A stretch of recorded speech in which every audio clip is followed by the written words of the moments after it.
যদি আপুনি প্ৰকৃত বন্ধু এজনক চিনিব বিচাৰে তেন্তে এই চাৰিটা কথা মনোযোগেৰে শুনক। প্ৰথমতে, কেৱল কামতেহে মনত পেলোৱা।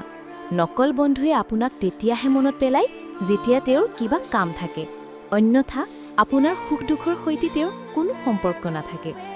দ্বিতীয়তে, আপোনাৰ পিঠিত কথা কোৱা।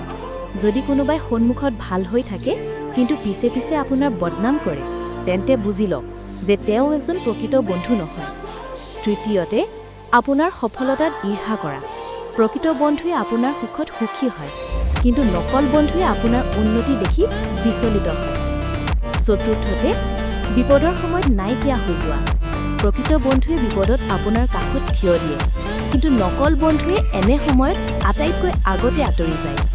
মনত ৰাখিব, প্ৰকৃত বন্ধু তেওঁৱে যি আপোনাৰ লগত থিয় দিয়ে, সময় ভাল হওক বা বেয়া। যদি কথাটোত সন্মত হয় তেন্তে কমেণ্টত য়েছ লিখক আৰু মোকো এজন বন্ধু বুলি ভাবি ফ'ল' কৰক। জীৱনত বহুত আগুৱাই লৈ যাম।